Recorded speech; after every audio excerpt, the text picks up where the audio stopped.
Assalamualaikum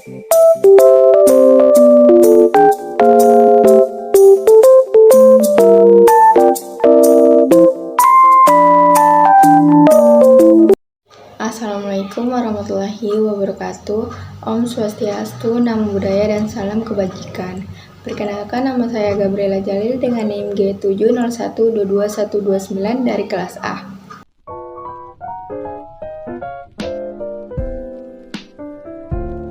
Korupsi di sektor publik adalah suatu tindakan pejabat publik, baik itu politis maupun pegawai negeri, serta pihak yang terlibat dalam tindakan itu, yang secara tidak wajar dan tidak legal menyalahgunakan kepercayaan publik untuk kepentingan pribadi.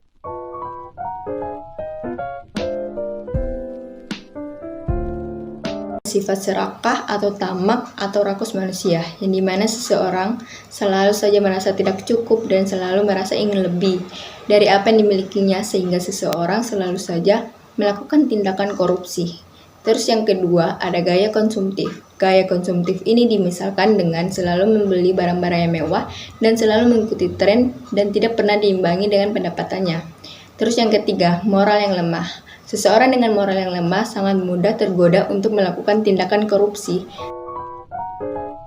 Yang pertama ada aspek sosial. Kehidupan sosial seseorang sangat berpengaruh dalam mendorong seseorang untuk melakukan tindakan korupsi.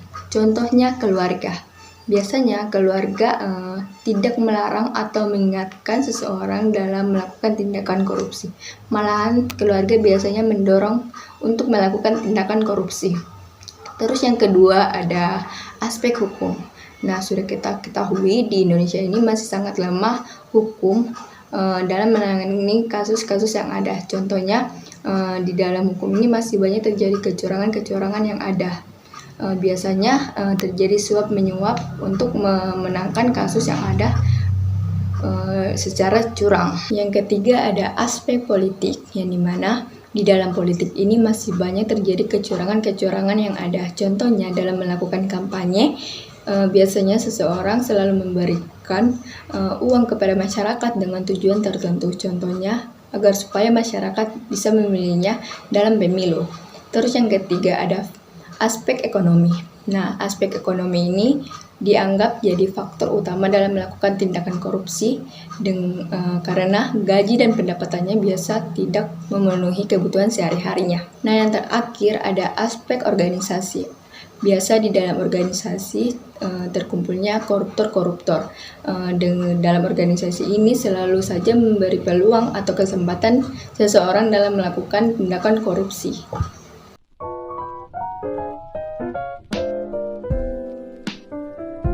Yang pertama, memperkuat kapasitas kelembagaan birokrasi pelayanan publik. Yang kedua, penguatan sumber daya manusia. Yang ketiga, mencegah atau memperkecil peluang bagi pegawai birokrasi yang memungkinkan melakukan tindakan korupsi. Yang keempat, dibangun lingkungan kerja yang sehat dengan cara sistematis dan terencana. Sekian dari saya, lebih dan kurangnya saya mohon maaf. Wabillahi taufiq wal hidayah. Wassalamualaikum warahmatullahi wabarakatuh.